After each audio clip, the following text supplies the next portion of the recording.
Dan il-programm qed jiġi mwassal lilkom bix-xewqa tajba ta' Esprit Yachting, Mediterranean Yacht Sales Limited, Rolex, Chevron Marine Services.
Il-Malta Model Boat Association ta' kull sena torganizza avveniment hawnhekk il-mellieħa li tattira madwar 40 ruħ minn 9 pajjiżi. Aħna llum ġejna hawnhekk biex naraw x'qed jiġri.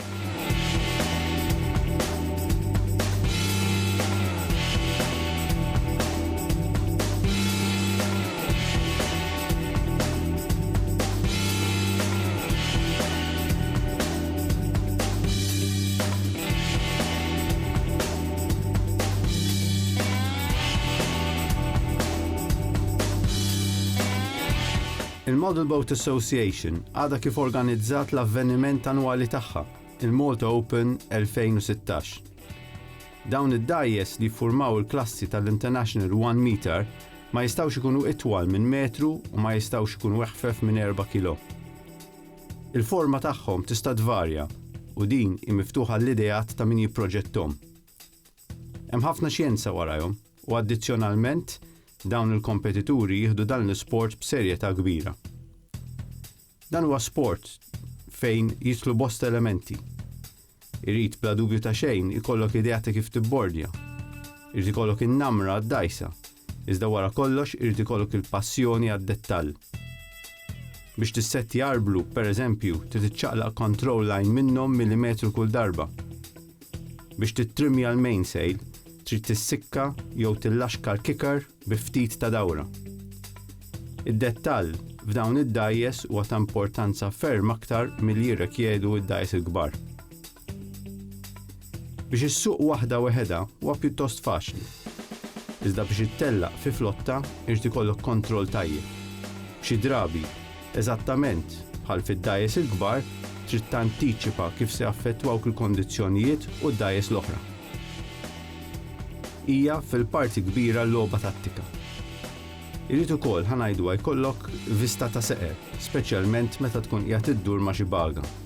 Kif taraw mill-filmat, id-disinn tad-dajsa, inkluż it-tul tal-pis tal-kontrakarina u anke il-wisa tad-dajsa jirriflettu mhux biss fuq kemm timxi d-dajsa iżda saħansitra kif id-dajsa tieħu l-mewġ.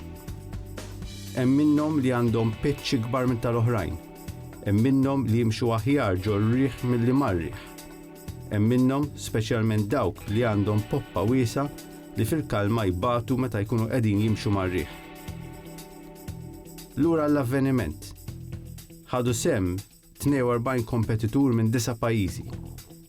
12 minn dawn huma Maltin, b'xi wħud minnhom li huma veterani tal-klabb. Bħal dejjem nieħu pjaċir meta nara l-effett pożittiv li avveniment ħalli fuq pajjiżna. 42 kompetitur, il-maġġoranza tagħhom li ġew Malta flimkien ma' xi ħadd tal-familja tagħhom. Xi 60 ruħ li qabdu ajruplan u taru lejn Malta. Dan ifisser 30 transfer mill-ajruport għall-lukanda u lura. Kien hemm min kera karozza u koppja minnhom ġew Malta bil-camper van tagħhom biex iqattaw xi xhur hawnhekk.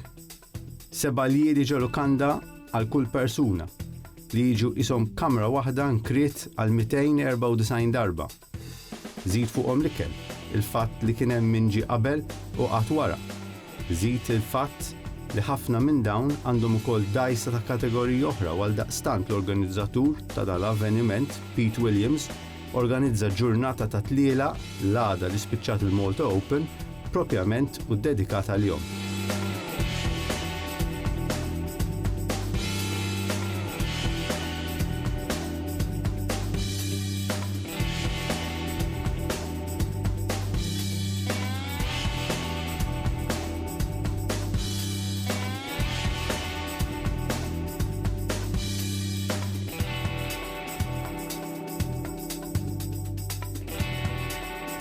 Ħdejja għandi lil Pete Williams.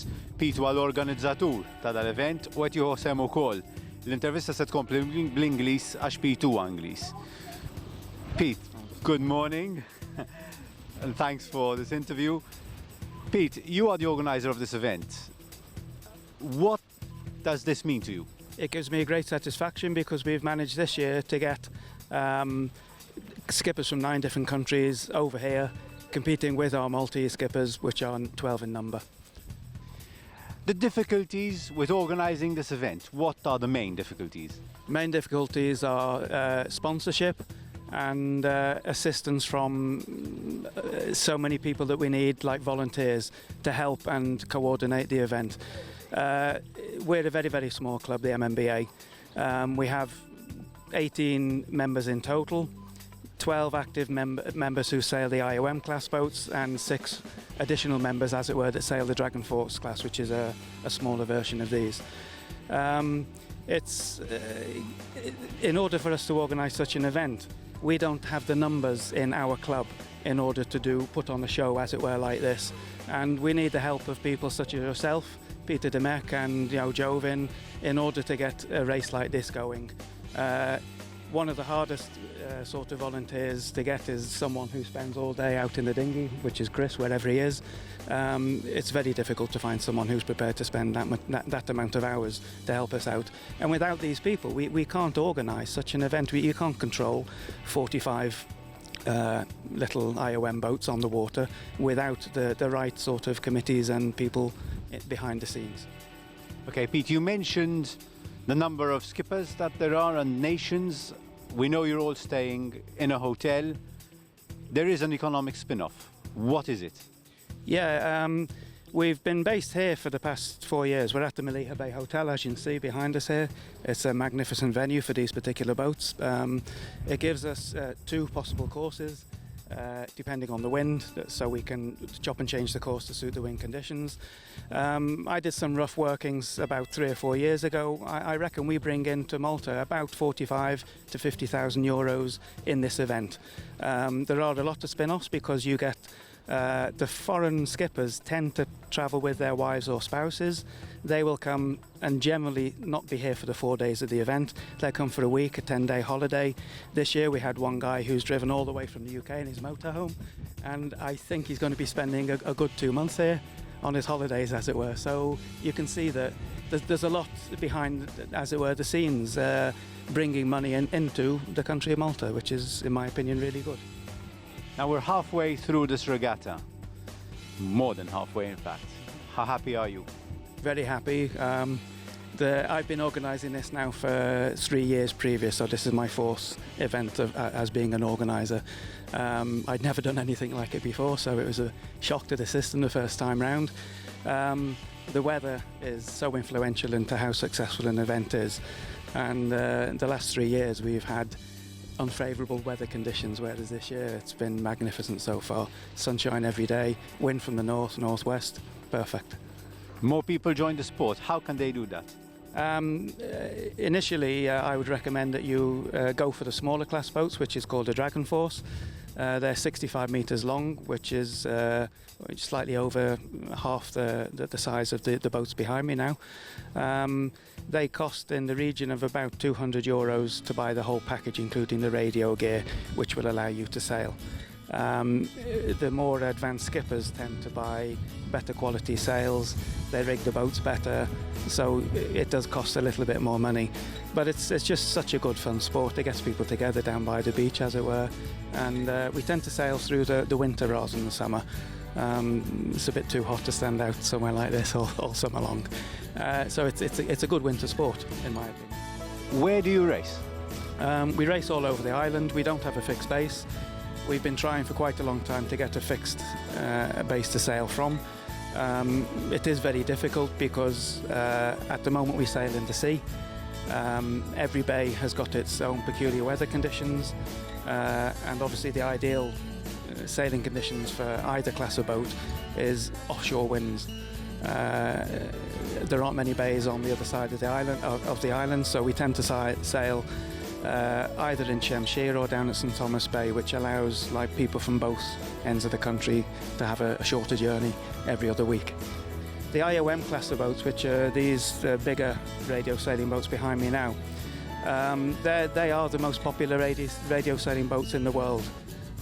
We have quite a strong fleet in Malta, and by that I mean the standard in Malta is pretty high.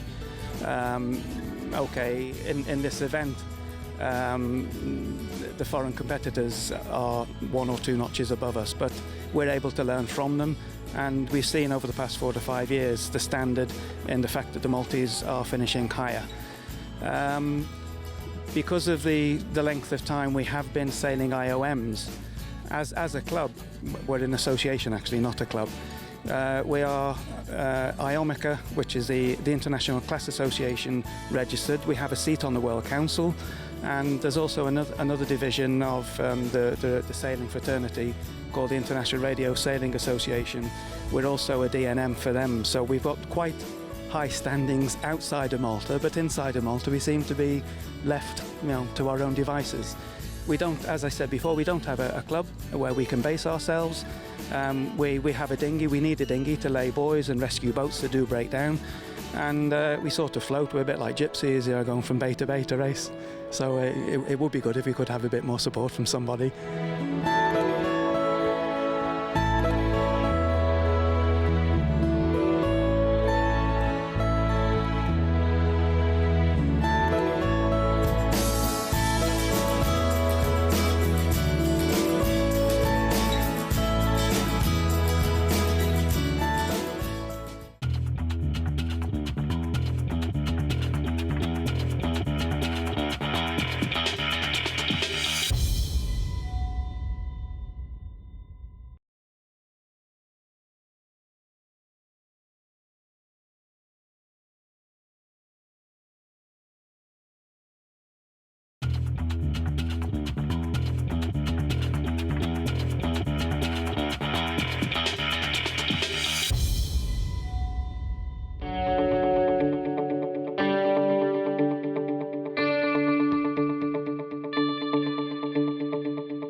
Is-60 ruħ barra l-Maltin li kienu hawn għal dal-avveniment x'qalu meta marru lura pajjiżhom.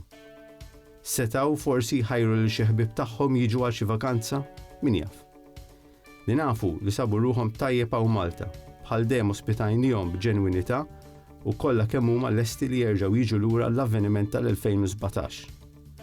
Huwa inutli li niftaħru li Malta hi l-aħjar destinazzjoni fid-dinja, iżda naħseb li nistgħu nirreklamaw il-ġenwinità ta' btala f'Malta. Jekk nista' nagħti suġġeriment, l-avveniment kien sponsorizzat minn żewġ ditti ewlenin f'Malta. Lil dawn barra li nirringrazzjahom, nixtieq ngħidilhom li l-sponsorship ta' avveniment sportiv mhux karità jew solidarjetà. Il-preżenza fiżika tagħhom matul l-avveniment huwa importanti ħafna.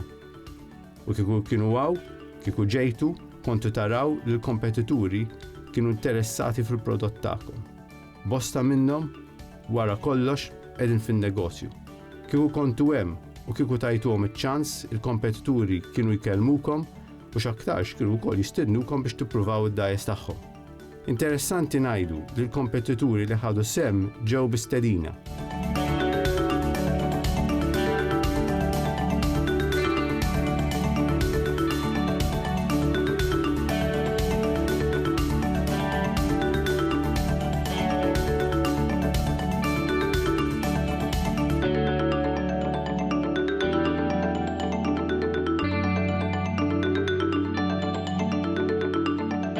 Albert, jekk jogħġbok tista' tispjegana daqsxejn fuq il-klassi. Il-klassi hija l-International 1 meter, jirreferu għalija ħafna drajba bħala IOM. Hija klassi internazzjonali, hija l-klassi ta' radio sailing l-iktar ipprattikata mad-dinja. Pajjiżi l-iktar li huma popolari fija huma l-pajjiżi Ewropej, fosthom l-Ingilterra, Franza, Ġermanja, l-Italja. Mbagħad għandek l-Amerika, is-South America, u sentendi bħal dejjem New Zealand u l-Awstralja.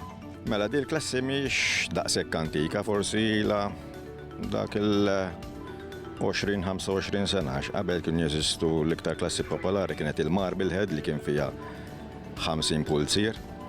Kien hemm A-class iktar kbar minnhom u kien hemm iktar żgħar 36 inches.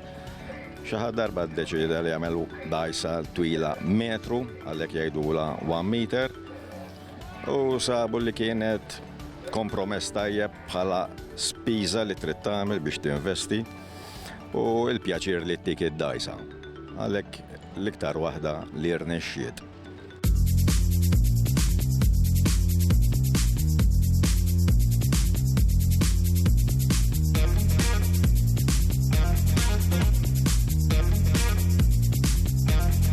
Dawn huma dajes li jtellqu bil-heats. Għal daqstant, kull tellieqa hija magħmula minn 3 heats. Iktar ma tagħmel tliela, iktar ikollok riżultat ċar. Kull tellieqa, kull heat biex ngħidu hekk iddum xi 10 minuti. Din hi waħda mir-raġunijiet li l-organizzatur illimita n-numru ta' kompetituri għal 42 biss. Xtaq li l-ħin tagħhom jgħaddu jitelqu u mhux jistennew biex jitelqu.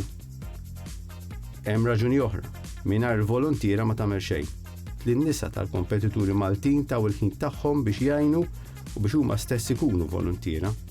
Kenna lil Rosette, Anna, Marisa, Debbie u Rita. U din tal-aħħar tagħti ħafna ħin minn tagħha għall-isport. Magħhom insemmu lil Peter Demek, uffiċjal internazzjonali li kien ir-race officer, u lil Jovan Rousey bħala chairman tal-ġurija.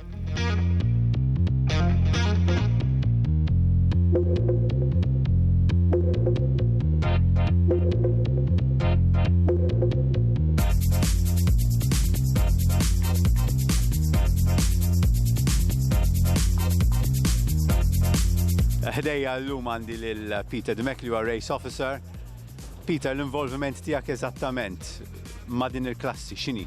Nissorvelja li l-korsa tkun tajba rigward id-direzzjoni tar-riħ.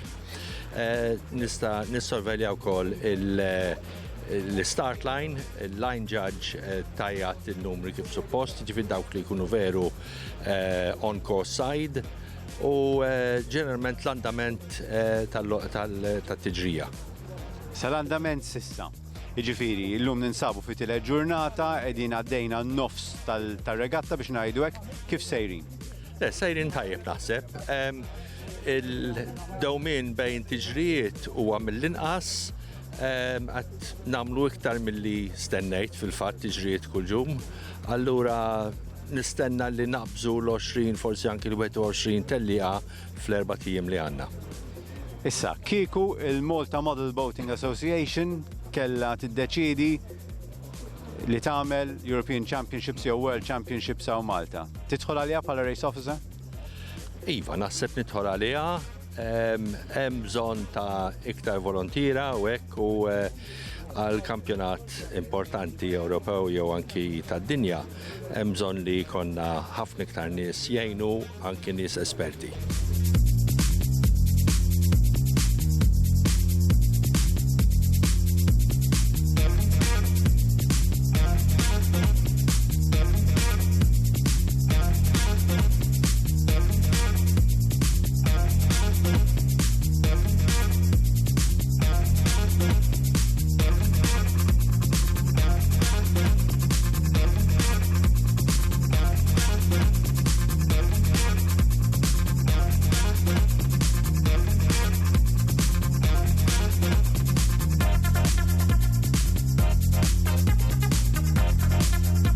B'mod speċjali nixtieq insellem lil Chris Bolton. Chris ma tellaqx biex jgħaddi l-ġranet jgħin, jqiegħed il-bagi u jgħaddi l-ġranet kollha fuq dingi żgħir biex ikun lest tal kull eventwalità.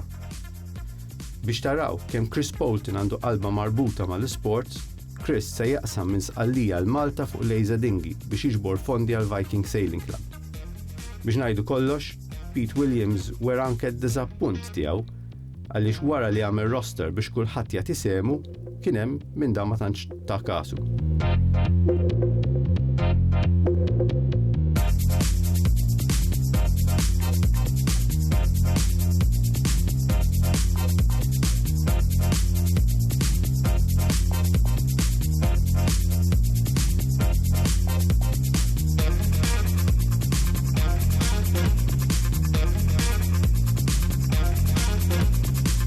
Erba' tim ta' tliela fejn waqafna darba biss biex nistennew ir-riħ.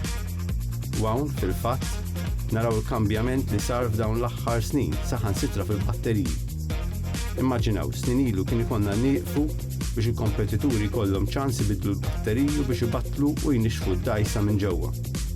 Dan m'għadux il-każ. Il-protesti nistemaw b'mod pragmatiku fejn konsensus mal-parteċipanti kollha biex ma naħlux żmien eliminajna parti mill-proċedura u tant konna ħfief li t-tlielaq baqgħu isiru, waħda wara l-oħra.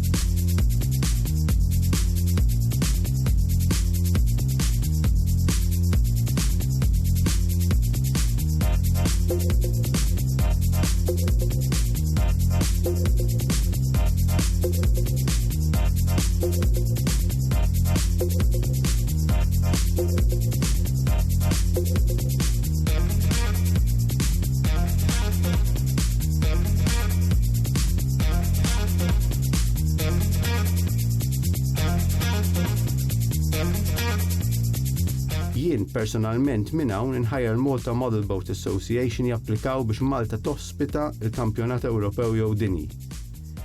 Din xi ħaġa li nistgħu nagħmlu, il-kapaċità u anke l-infrastruttura qegħdin hemm.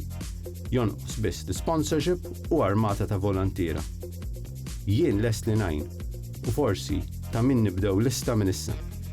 Ta' min ngħidu li l-Malta Model Boat Association għandhom paġna fuq Facebook. Ta' spiss ikunu qegħdin itelqu fix-Xemxija u anke San Tumas. Jekk tmorru tarawhom, jieħdu gost bikom u ċert li jkun ta' pjaċir għalihom li jintroduċukom għal dal-isports.